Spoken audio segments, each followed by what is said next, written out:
जय माता दी सभी भक्तजनों को।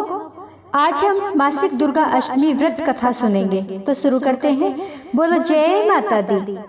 प्राचीन काल में असुर दंभ को महिषासुर नाम के एक पुत्र की प्राप्ति हुई थी, जिसके भीतर बचपन से ही अमर होने की प्रबल इच्छा थी। अपनी इसी इच्छा की पूर्ति के लिए उसने अमर होने का वरदान हासिल करने के लिए ब्रह्मा जी की घोर तपस्या आरंभ की। महिषासुर द्वारा की गई इस कठोर तपस्या से ब्रह्मा जी प्रसन्न हुए और उसे मनचाहा वरदान मांगने को कहा। ऐसे में महिषासुर, जो सिर्फ अमर होना चाहता था, उसने ब्रह्मा जी से वरदान मांगते हुए खुद को अमर करने के लिए उन्हें बाध्य कर दिया। परंतु ब्रह्मा जी ने महिषासुर को अमरता का वरदान देने की बात ये कहते हुए टाल दी कि जन्म के बाद मृत्यु और मृत्यु के बाद जन्म निश्चित है, इसलिए अमरता जैसी किसी बात का कोई अस्तित्व नहीं है।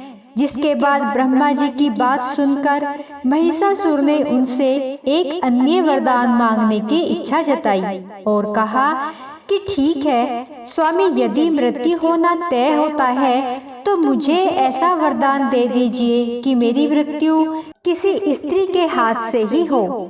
इसके अलावा अन्य कोई दैत्य, मानव या देवता कोई भी मेरा वध न कर पाए। इसके बाद ब्रह्मा जी द्वारा वरदान प्राप्त करते ही महिषासुर अहंकार से अंधा हो गया और इसके साथ ही उसका अहंकार और अन्याय बढ़ता चला गया। मौत के भय से मुक्त होकर उसने अपनी सेना के साथ पृथ्वीलोक पर आक्रमण कर दिया। इससे धरती पर चारों तरफ से तबाही मच गई। उसके बल के आगे समस्त जीवों और प्राणियों को नतमस्तक होना ही पड़ा। इसके बाद पृथ्वी और पाताल को अपने अधीन करने के बाद अहंकारी महिषासुर ने इंद्रलोक पर भी आक्रमण कर दिया, जिसमें उन्होंने इंद्रदेव को पराजित कर स्वर्ग पर भी कब्जा कर लिया। महिषासुर से परेशान होकर सभी देवी देवता त्रिदेवों अर्थात महादेव, ब्रह्मा और विष्णु के पास सहायता मांगने पहुँचे।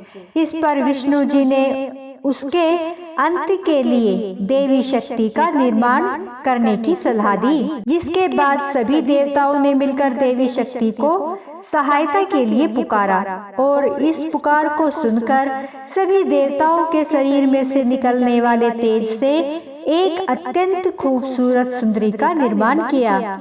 उसी तेज से निकली माँ आदि शक्ति, जिसके रूप और तेज से सभी देवता भी आश्चर्यचकित हो गए। त्रिदेवों की मदद से निर्मित हुई देवी दुर्गा को हिमवान ने सवारी के लिए सिंह दिया और इसी प्रकार वहां मौजूद सभी देवताओं ने भी मां को अपने एक एक अस्त्र शस्त्र सौंपे और इस तरह स्वर्ग में देवी दुर्गा को इस समस्या हेतु तैयार किया गया। माना जाता है कि देवी का अत्यंत सुंदर रूप देखकर महिषासुर उनके प्रति बहुत आकर्षित होने लगा और उसने अपने एक दूत के जरिए देवी माँ के पास विवाह का प्रस्ताव तक पहुँचाया।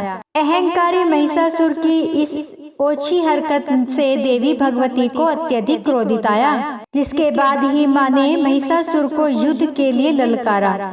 माँ दुर्गा से युद्ध की ललकार सुनकर ब्रह्मा जी से मिलने वाले वरदान के अहंकार में अंधे हो चुके महिषासुर उनसे युद्ध करने के लिए तैयार हो गया। इस युद्ध में एक एक करके महिषासुर की संपूर्ण सेना को माँ दुर्गा ने मृत्यु के मुंह में सुला दिया। इस दौरान माना ये भी जाता है कि ये युद्ध पूरे 9 दिनों तक चला, जिस दौरान असुरों के सम्राट महिषासुर ने विभिन्न रूप धरकर देवी माँ को छलने की कई बार कोशिश की, लेकिन उसकी सभी कोशिश आखिरकार नाकाम रही और देवी भगवती ने अपने चक्र से इस युद्ध में महिषासुर का सिर काटते हुए उसका वध कर दिया।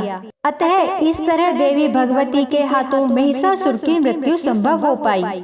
माना जाता है कि जिस दिन माँ भगवती ने स्वर्ग लोक, पृथ्वी लोक और पाताल लोक को महिषासुर के पापों से मुक्ति दिलाई, उस दिन से ही दुर्गा अष्टमी का पर्व प्रारंभ हो गया। तो बोलो माँ भगवती की जय। तो दोस्तों हमारी ये मासिक दुर्गा अष्टमी की व्रत कथा यहीं पर संपन्न होती है।